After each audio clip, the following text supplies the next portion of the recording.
and Information Science, University of Kerala. Children must be taught how to think, not what to think. Now I request Dr. Shalini Pakyam Kamala, Professor and Head, Department of Science and Humanities, Nehru Institute of Engineering and Technology, to give presidential address. Welcome, Satyada.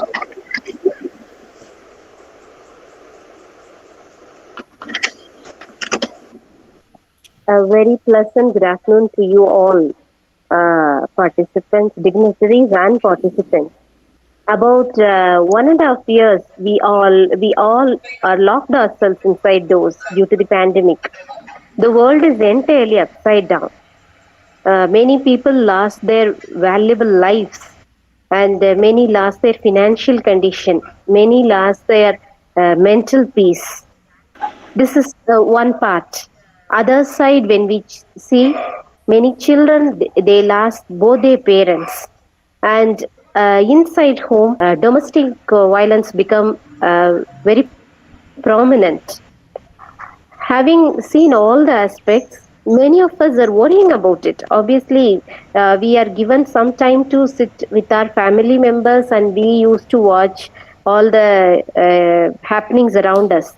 So when viewing that, we people, we think about the happenings around it and the role of ourselves in that.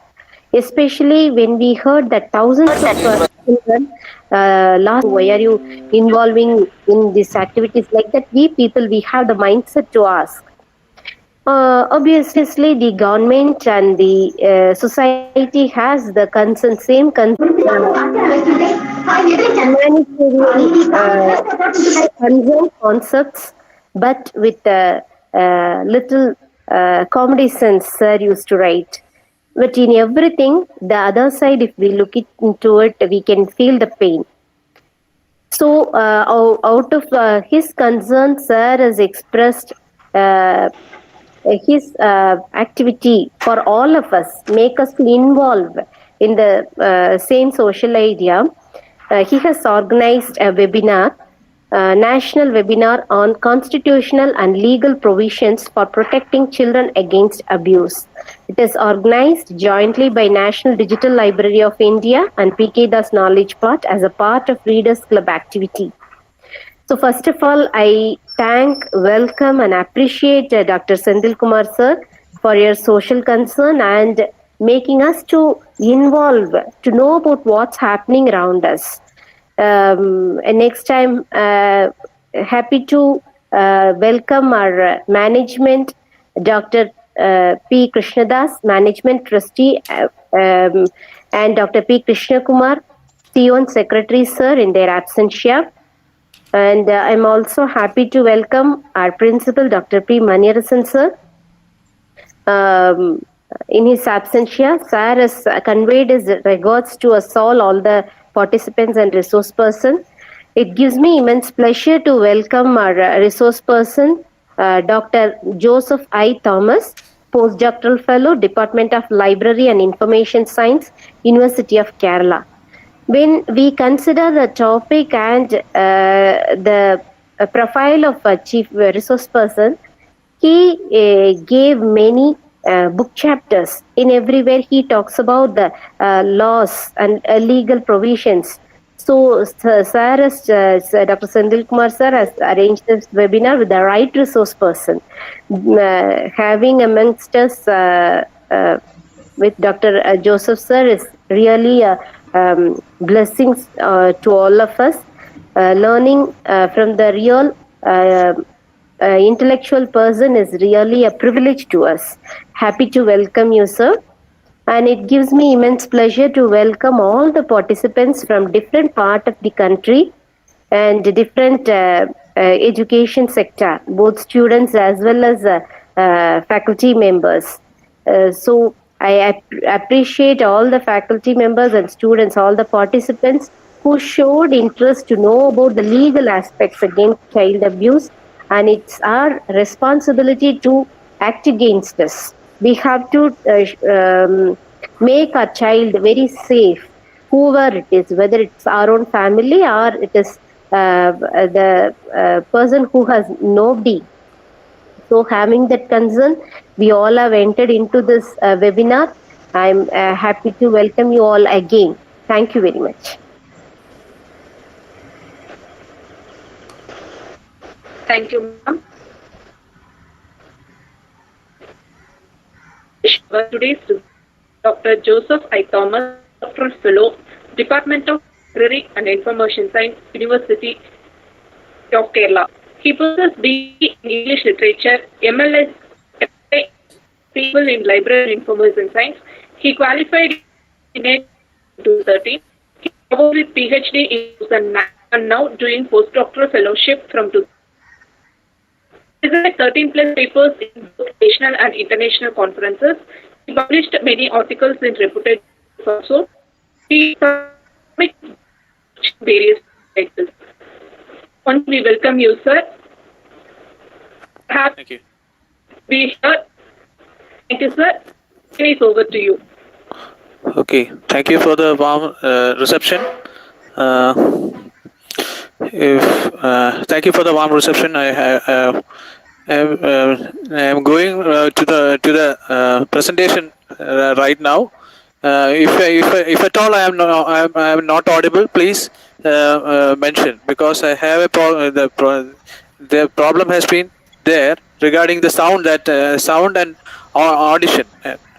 If from my part, if there is any okay. Thank you very much. So I'll straight away go to the presentation. Okay. Can you see presentation? Could the presentation be okay?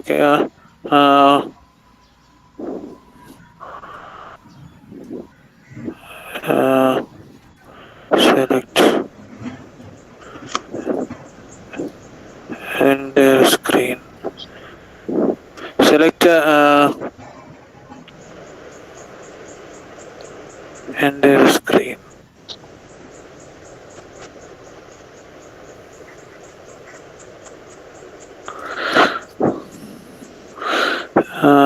My presentation is visible, isn't it? To presentation, is the presentation visible? No, sir. No. Now, is it visible now? No. Now. No, sir, not visible. No, sir. Okay. Now it's visible. Now it visible. Now you. It's visible, sir. Now it's visible. Is it visible? Now it's visible. Yes. Very Yes, sir. nice. Yes, sir. Thank you. So I can make it full screen, isn't it? Yes, sir. Thank you. Because if there is any problem, you must communicate. Okay. When I am going through the slides, if there is any problem, you must communicate so that I can do whatever I can do. So Okay. now that the Yes, sir. presentation is visible. Sure. Thank Yes, you sir, very it's much. visible. Thanks a lot. So, moving to the topic of today, constitutional and legal provisions for protecting children against abuse.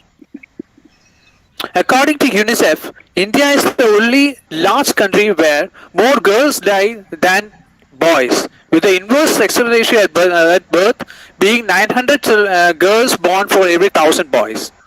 According to the estimates by the International Organization, more than half of the adolescent girls have anemia compared to 30% of the boys, and the issue of low mass index in adolescent girls, coupled with the challenges of child marriage and adolescent pregnancies, have an intergenerational impact. India has one of the highest violence against women, and between 60 to 90% of the girls face sexual harassment or violence in public space, as the state may by law determine.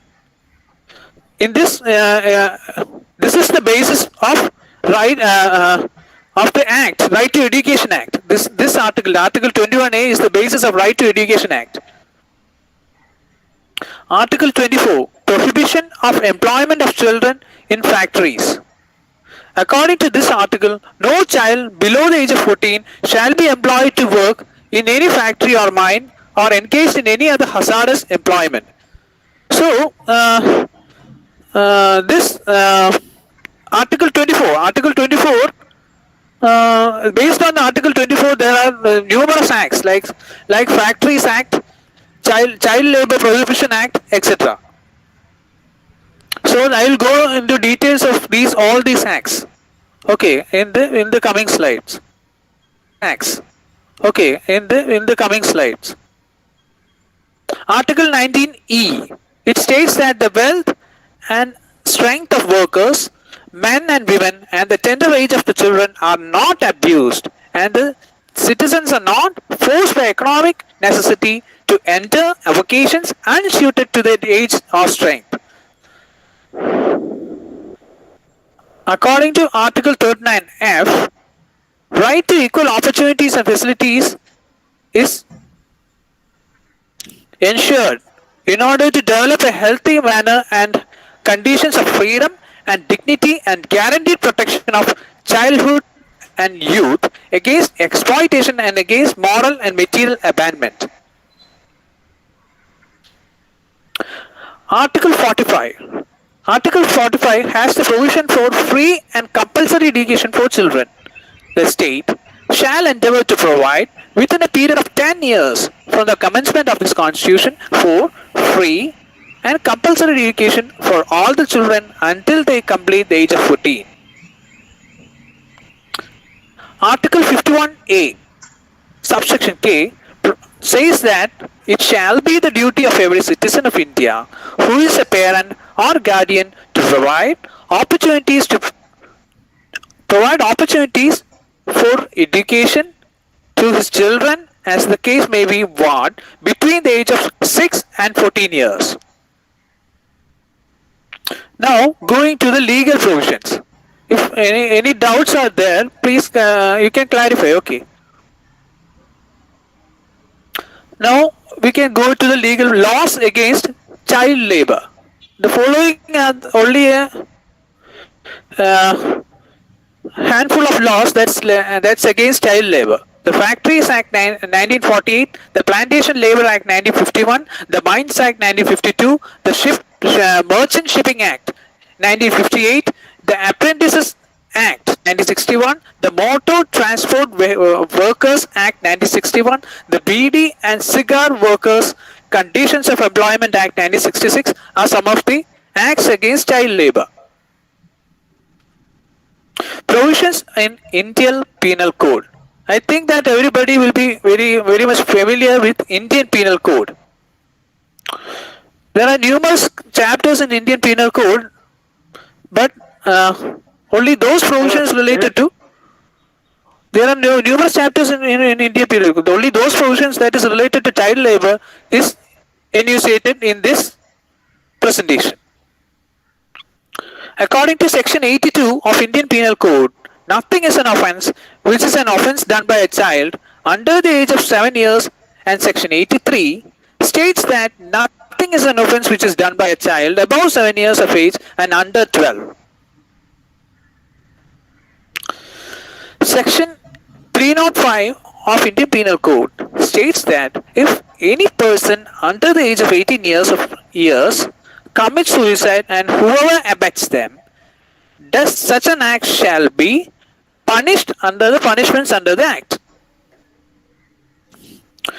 Section 316 states that whoever does any act causing the death of a quick unborn child by an act amounting to culpable homicide, he shall be punished with 10-year imprisonment and fine.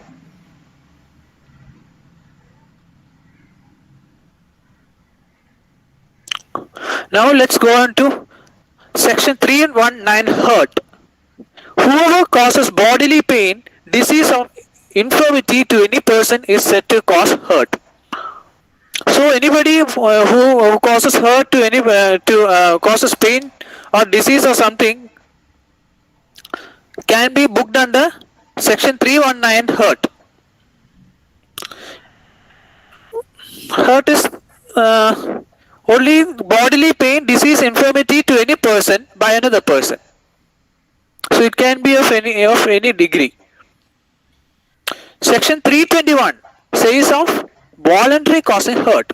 Whoever does any act with the intention of causing hurt to any person, or with the knowledge that he is likely to cause hurt to any person, is said to cause voluntary causing to hurt.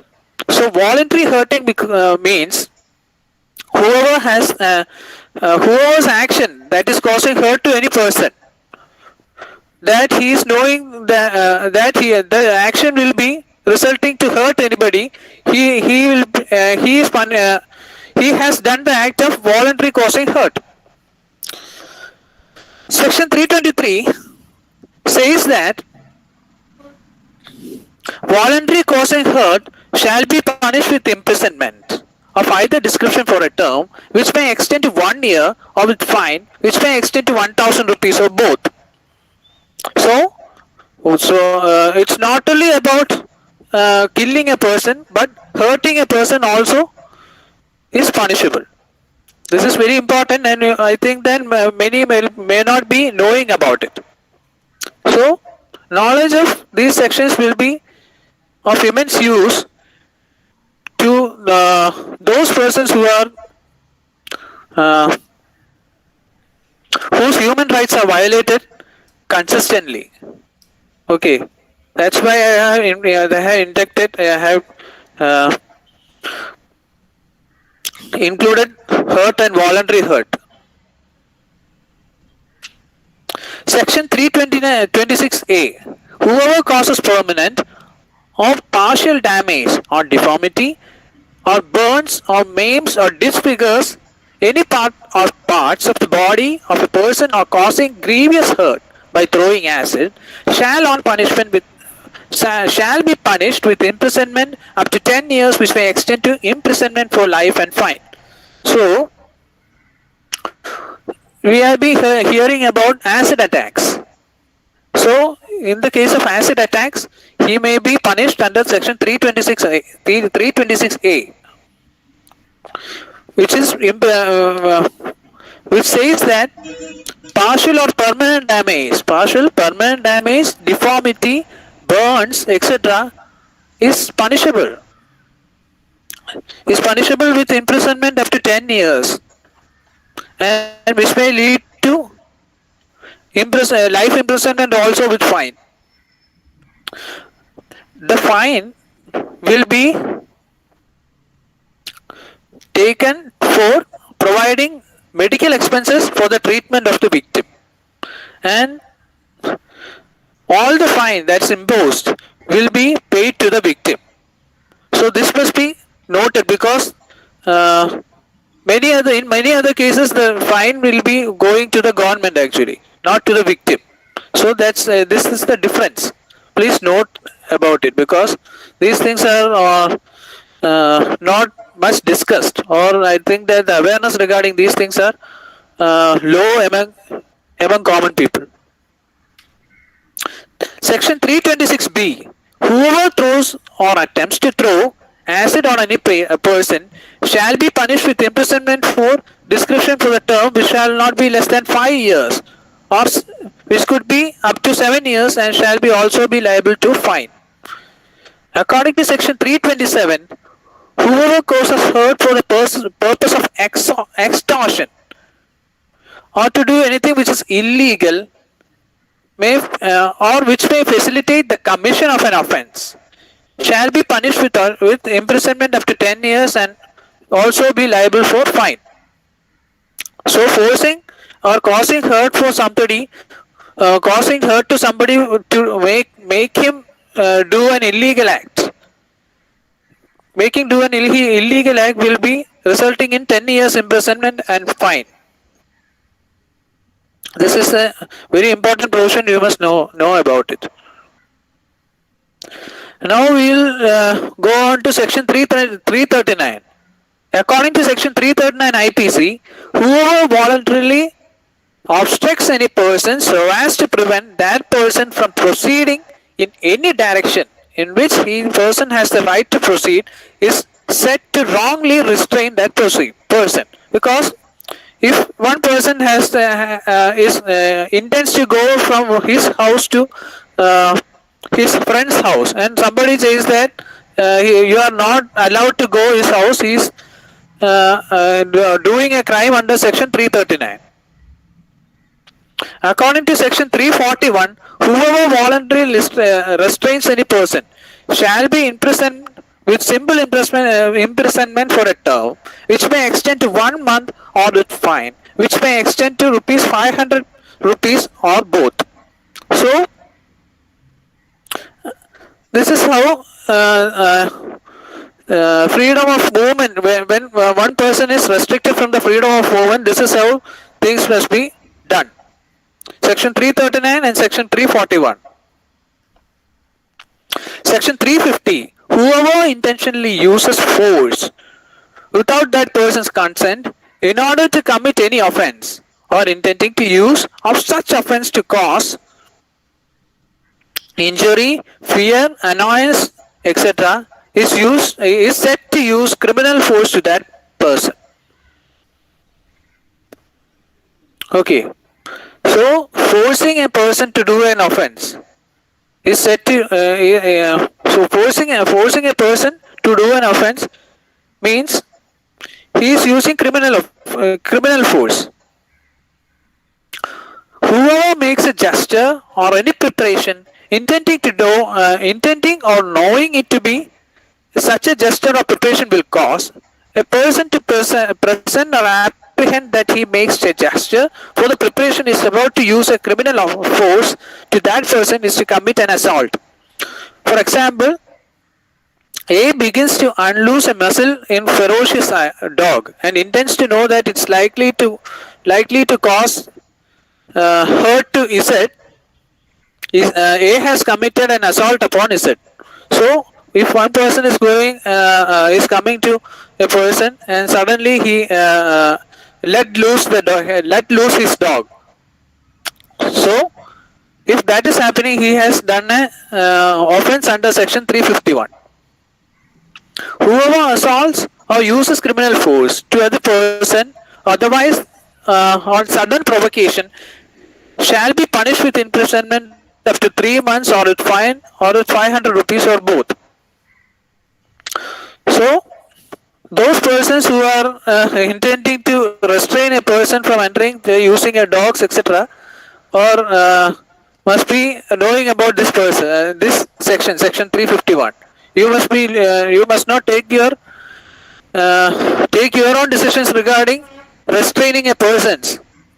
Restraining a person must be in a proper manner, not in an improper manner, because use of dogs, etc., will be you will be landing in jail actually.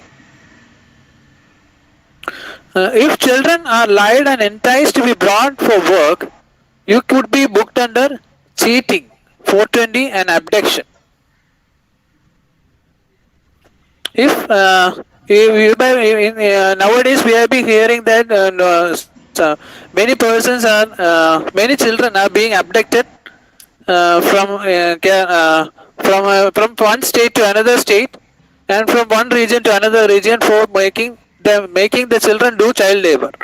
So this abduction will be booked under section 420 and abduction. Section 420, cheating and abduction.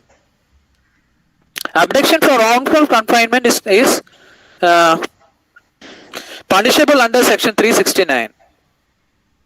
Kidnapping or abduction of a child under 10 years of age with intent to steal from his person is punishable under section 369. Okay.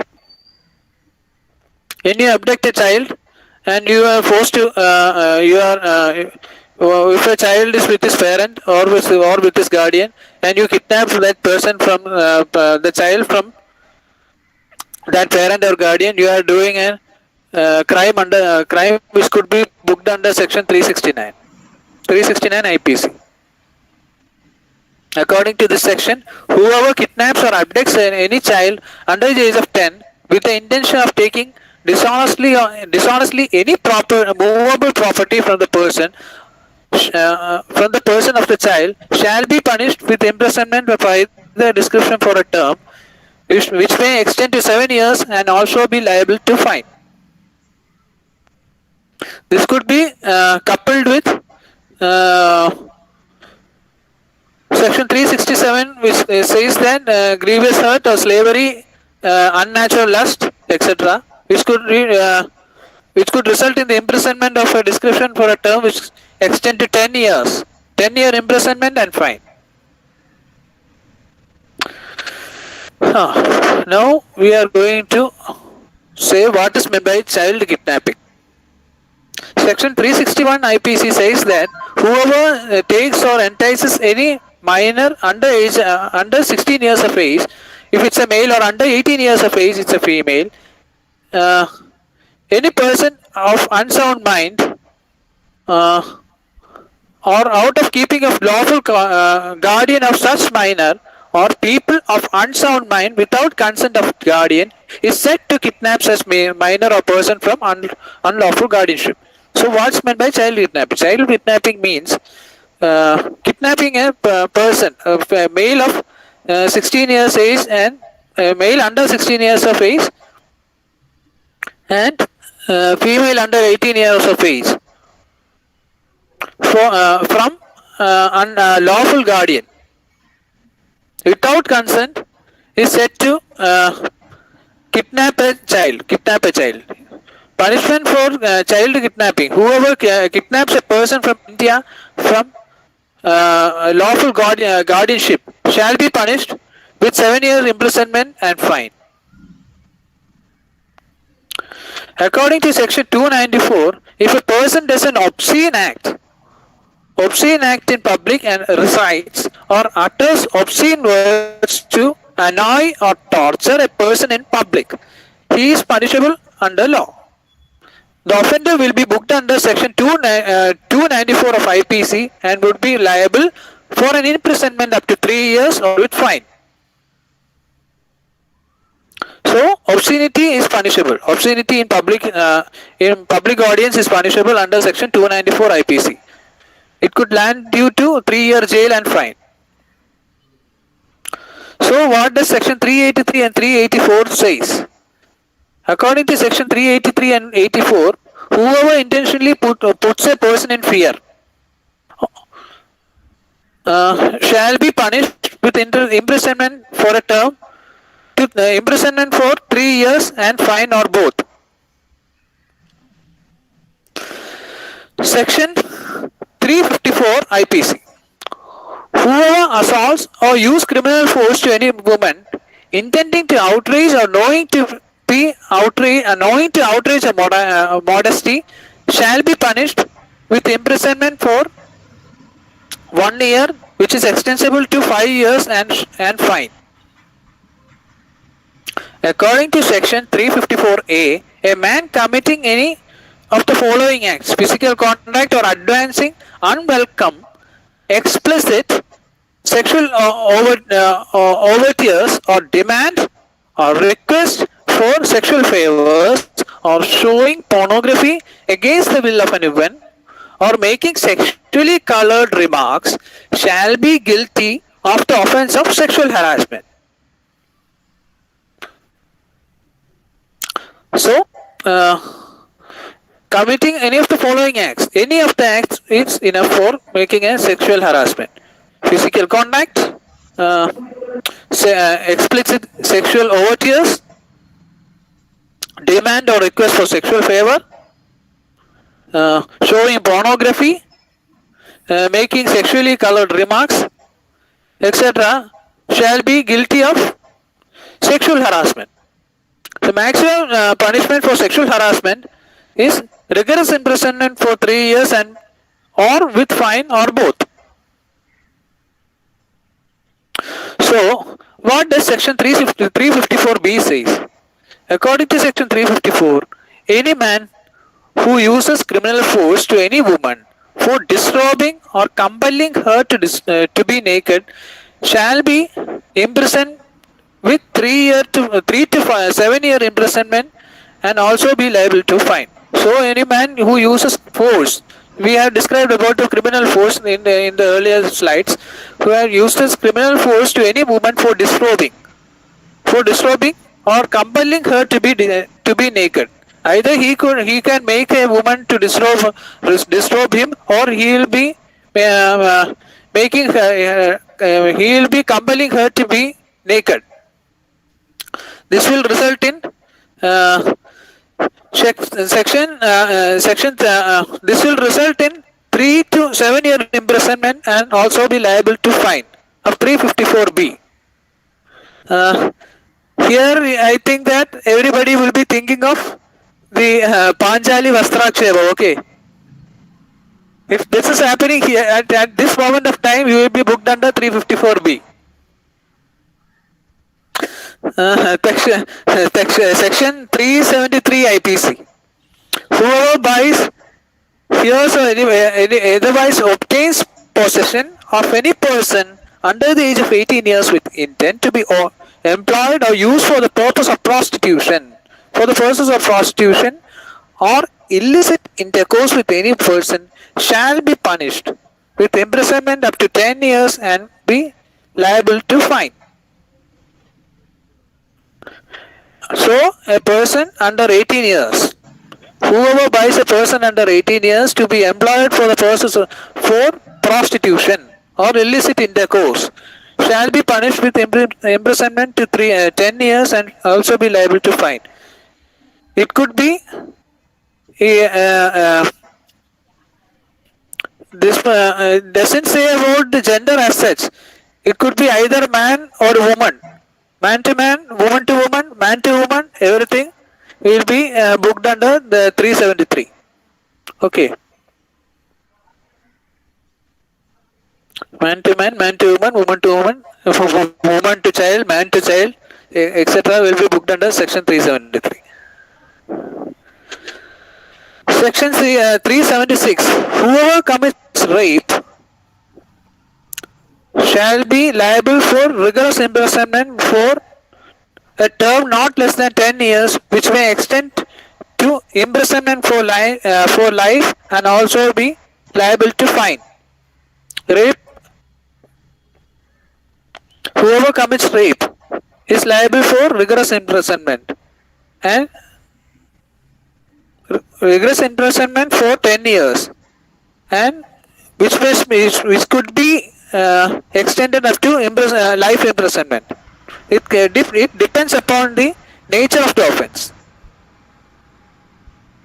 According to section 376B, whoever has sexual intercourse with, very important, whoever has sexual intercourse with his own wife who is living separately, whether under a decree of separation or otherwise, without her consent, shall be punished with imprisonment of either description of a term, which shall not be less than 2 years, but which may extend to 7 years and also be liable to fine. So, sexual intercourse with his own wife, with one's own wife is only permissible with her consent. Without consent, you can land up to jail.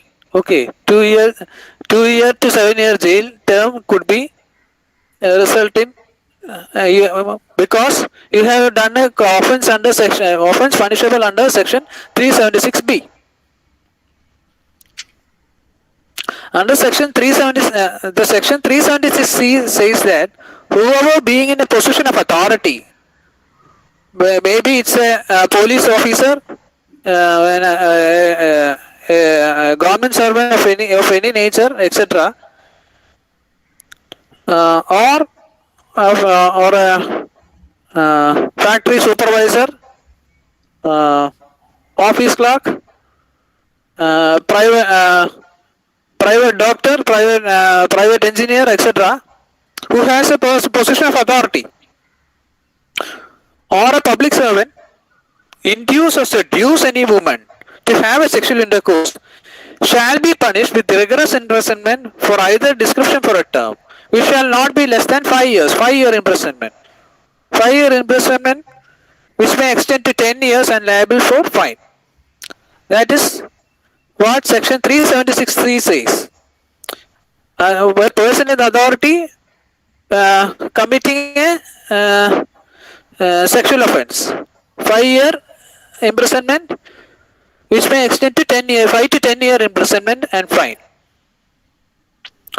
According to section 377, whoever voluntarily has physical intercourse against the order of nature with any man, woman, or animal shall be punished with imprisonment for life. So, physical intercourse against the order of nature shall be punished with imprisonment for life. So, let's move on to POSCO. POSCO is very important because protection of sexual of children against sexual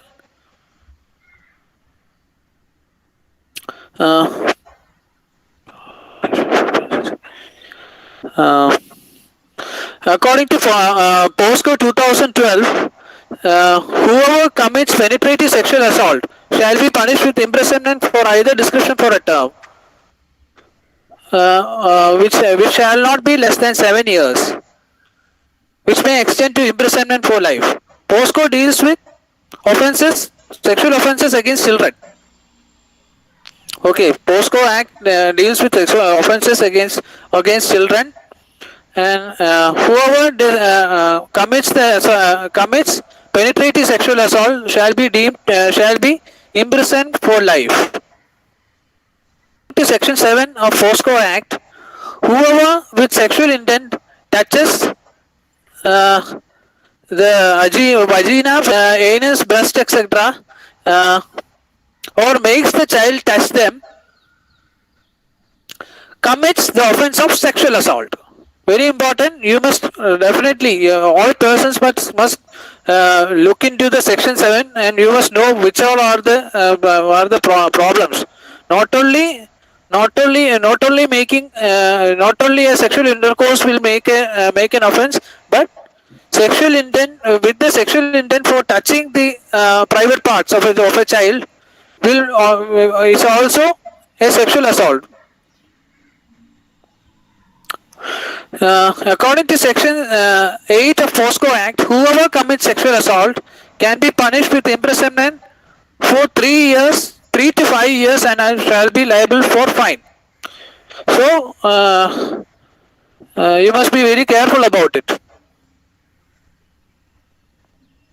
According to Section 9C of POSCO Act, whoever being a public servant commits a sexual assault. I have described what is meant by sexual assault in the previous slide. Sexual assault is just like that. Is said to commit a grievous sexual assault. Whoever being a public servant commits a sexual assault on a child is said to commit grievous sexual assault. So, aggravated sexual assault is the definition for aggravated sexual assault is different. But if it's a sexual assault on a child, it's deemed to be equal to aggravated sexual assault. According to Section 10 of POSCO Act, whoever commits aggravated sexual assault shall be punished with imprisonment up to 5 years, imprisonment ranging from 5 years to 7 years, and also be liable to fine. According to Section 11, a person is said to commit sexual assault if he utters any word or makes any sound with sexual intent. So, you must definitely know about it. Sexual harassment means uttering or even uttering any word or sound is sexual harassment. Okay, uttering a word or sound with sexual intent is sexual harassment. So, this can lead to whoever commits sexual harassment upon a child shall be punished with imprisonment for 3 years, and be liable for fine. Very important. These things must be knowing to the public. So let's move on to Juvenile Justice Act. According to Section 75 of the Act, whoever having the actual charge of a child assaults or willfully neglects the child or cause unnecessary mental or physical suffering shall be punishable with 3-year imprisonment or 1 lakh fine, or both. So, whoever having the charge of a child neglects a child shall be punishable with 3-year imprisonment or 1 lakh fine, or both. So you must know that this is also a crime. According to section 77 of the Act, whoever gives or causes to be given any child any intoxicating liquor or tobacco shall be punishable with 7-year rigorous imprisonment and 1 lakh fine. So kindly take note of it that any liquor given to child or any tobacco or something, cigarette, Chinese kaini, then uh, then MH, etc. will be coming under intoxicating liquor. Giving intoxicating liquor, tobacco, Chinese kaini, etc. will result in 7-year imprisonment and 1 lakh fine. Okay, these things must be clearly known. As a librarian, you must these things must be clearly known. A school librarian must definitely be knowing of these things, because there are many child abusers running inside and outside the campus premises, and I think that if this thing is known, a large sum of students will be benefiting out of it, because if a student says that if I have been given liquor or I have been given tobacco, then you can straight away say that this is punishable in JJ Act, and you can definitely ask the police to file a complaint under section 77. So definitely you must know. All school librarian or college librarian, etc. must be definitely knowing all these things. Under section 79, child employment or withholding the earnings of the child. Withholding not only child employment or with the withholding of earnings of a child is punishable with 5-year rigorous imprisonment. 5-year rigorous imprisonment and 1 year fine. So we will not be knowing. We will be saying that child employment is not happening, but all those person who withholds the earnings of a child is also punishable under under section 79 with rigorous imprisonment for 5 years. Please take note of it, because these things will be very valuable in your career, because children will be coming to you and saying that these things are happening. Some person is giving me liquor, some person is giving me tobacco, etc. And can you help me out? You can say that definitely I can help in this area. He is doing a punishable offense under section 77 of the Act, and you can directly report it to the nearest police station. Under sections 82, child care institution subjecting to corporal punishment is an offense. If child care institutions which is subjecting to corporal punishment is an offense under section 82, which is punishable with 10,000 rupees fine and first offense and 3-month imprisonment or fine, or both in subsequent offense or subsequent times. Please take note of it. These things are definite. Being a country like India, these things are definite in any nook and corner of our country. So let's move on to section 83. Section 83 says that recruiting a child by a militant group is punishable with 7-year rigorous imprisonment and 5 lakh rupees fine. So somebody is abducting a person. So we have said that abducting is an offense. So somebody abducts a child and he is being recruited into the military group, either through abduction or via persuasion. If you are recruiting a person through to a military group, he is doing a crime which is punishable under section 83 of Juvenile Justice Act, which is punishable with 7-year rigorous imprisonment and 5 lakh rupee fine. According to Section 84 of Juvenile Justice Act, kidnapping and abduction of a child will be punishable under Section 363A IPC and 364 IPC and 364A IPC. That I will mention later, because these things, when I say about it, it will be much more lengthy. So please look into it. Section 363A, Section 364 and 364A. According to Section 84 of the JJ Act, whoever commits... Sir, Joseph, sir. Please. Joseph, sir. Please. Somebody is carrying this. Share the screen. You can again please share your screen, sir. My screen is not visible. Sir, it's visible. They You need to can pin please share another. your screen again, sir. Somebody. Eh? So Isn't it visible? Not visible. Sir, you can share, sir. Now it's visible. You can share. Thank you. Now Participant, don't share your screen. please don't share your screen, because these things are very, very important things in your life. Okay. Senthil sir, till which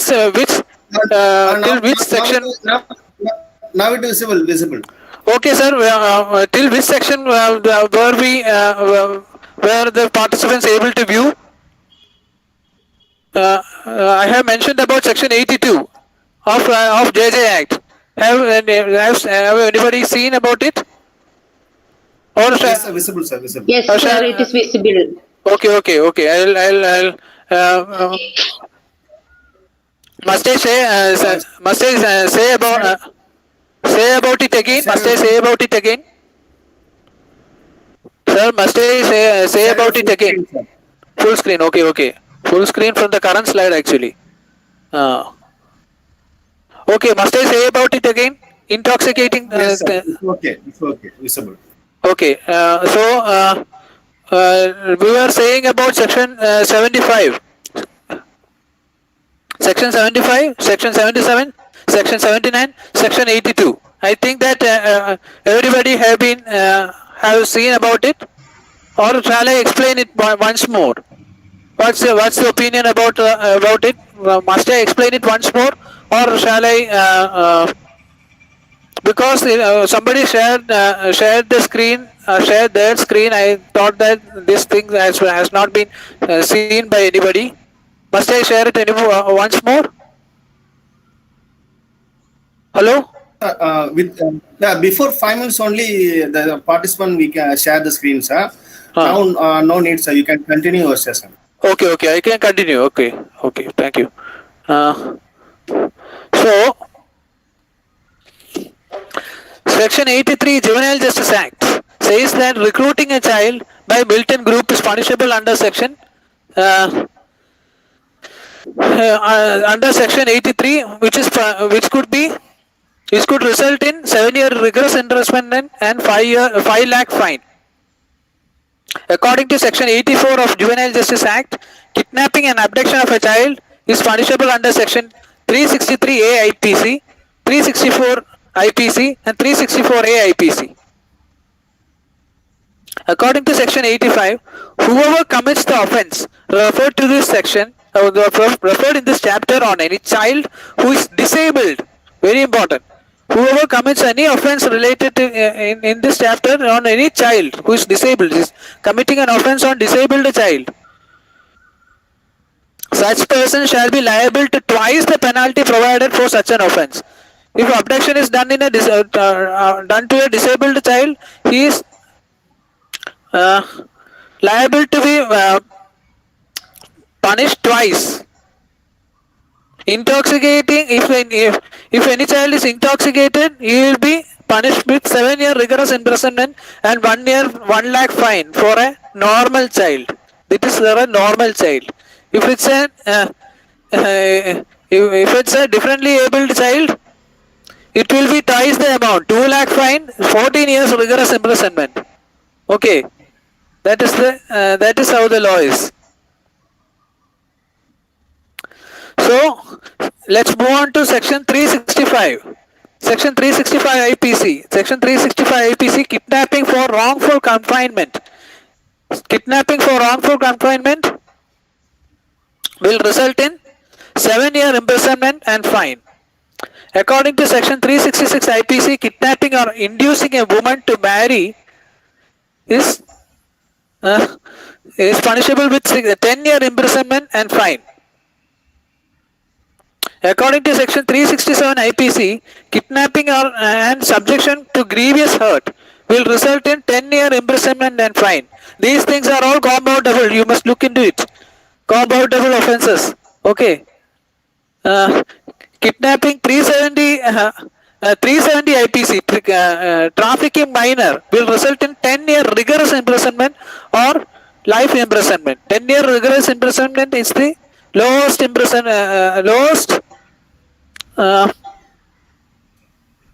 lowest punishment for trafficking a minor.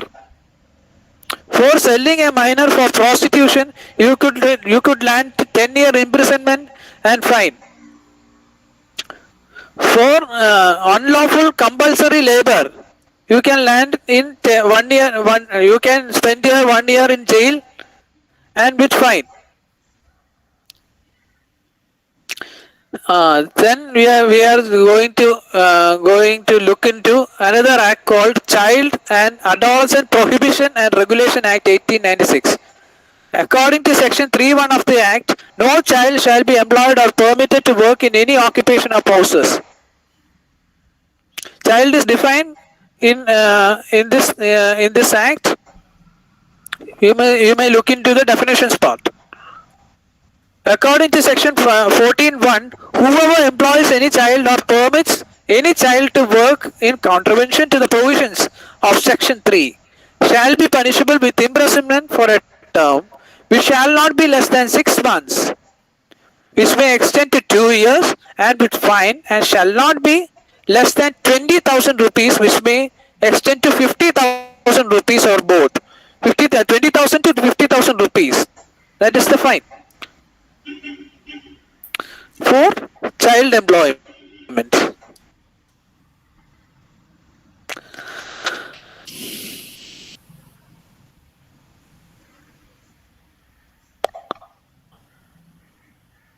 Then section 3A. Section 3A says that no adolescent shall be employed or permitted to work in any hazardous occupations or processes mentioned in the schedule.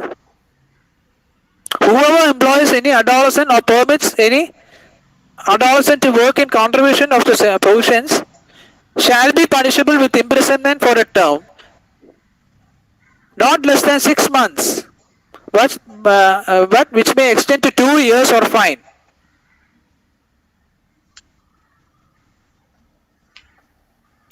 So let's move on to other acts, other related acts. Other related acts are Child Marriage Restraint Act 1929.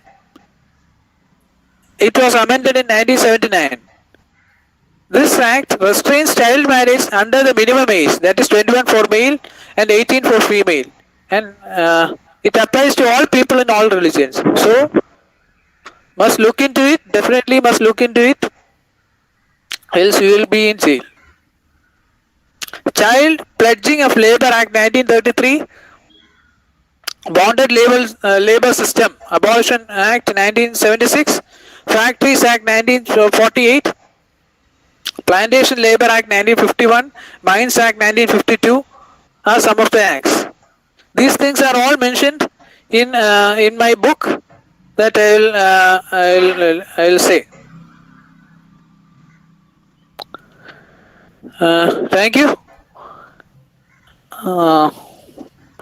I think I have made. So nice. Participant, if you have any doubt? Any doubts relating to this is welcome. I am ready to clear all the doubts regarding this thing. I am ready to clear.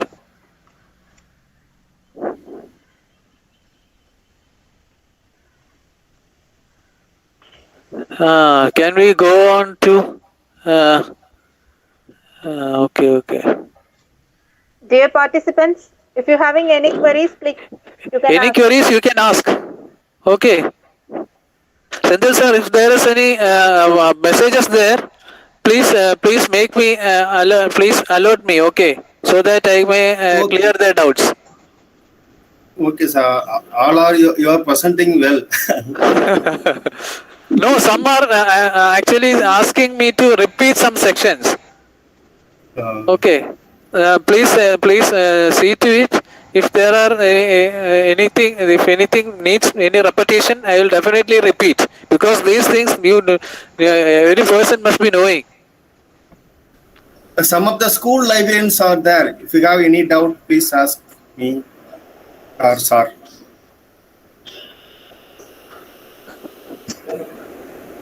Everybody can Message ask. box also you can type.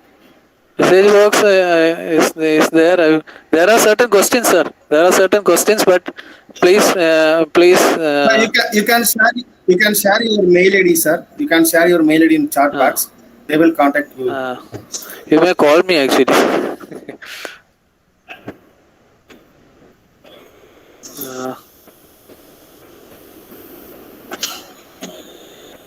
This is my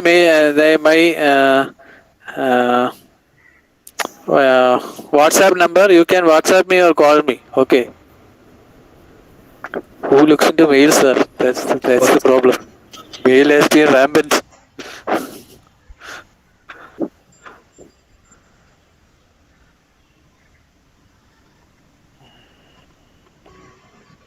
Anybody who is doubt in YouTube, sir. How can we connect section 376B and child labor? 376B deals with. Let me look at child labor. The exciting 367. Let me look into. Let me look into the section, please. By Praveen, sir. Praveen. Okay. Whoever commits rape, isn't it? 376 of IPC says about rape. 376B is a sexual intercourse with one's own wife. That's what he's wanting to say. Sexual intercourse with wife, isn't it? Separated wife. Senthil sir, 376B, isn't it? Yes, sir. 370B, yes, sir.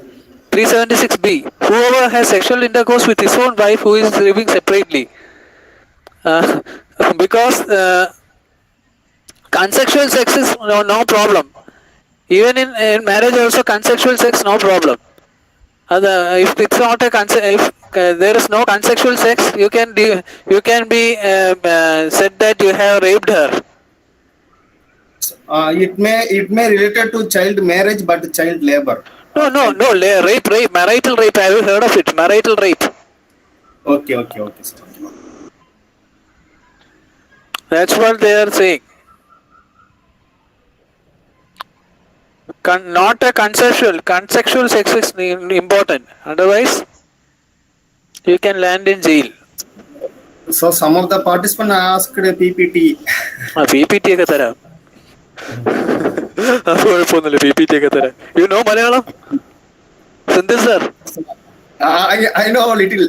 Then I will share the PPT, okay? Okay, sir. Please share me. Whom ask, I will share. Senthil sir, I will share with you, okay? Okay, no problem. Participant, if you want a PPT, please send one mail to me. I will share the PPT, sir. Okay, Yashoda ma'am. Okay, sir. Any questions? If there is any questions, you can ask. Dear participants, feedback link is attached in chat box. You can refer the link for your e-certificate. If you're having any queries, you can ask now. Else we can wind up the session.